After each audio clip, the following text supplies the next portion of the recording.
जय मिथिला जय मैथिली पर प्रणाम सब गोटे के। हम एगो बटगबनी सुनबी छी, सुने जाओ। आम बगिया सोहावन सजनी गे, कोइली कर घमसान सजनी गे, कर घमसान सजनी गे, किनका से चिट्ठिया लिखाए बा सजनी गे, के यो जाए त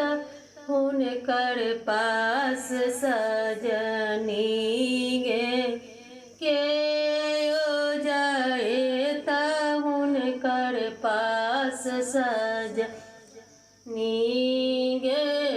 पंडित से चिट्ठिया लिखाए सजनी गे, हजमा जाए त हुनकर पास सजनी गे, हजमा जाए त हुनकर पास सजनी गे, जाही ठाम देखी है हजमा ससुरब सूरजी, ओही ठाम चिट्ठिया छुपैब सजनी गे, ओही ठाम चिट्ठिया छुपैब सजनी गे, जाही ठाम देखी है हजमा असगर बलम जी, ओही ठाम चिट्ठिया गिरब सजनी गे,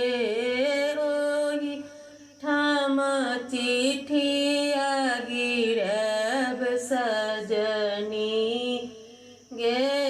चिट्ठिया जे पढ़ै बलम मुँह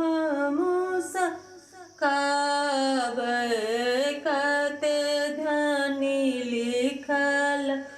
वियोग सजनी गे, कते ध्यानी लिखल वियोग सजनी गे।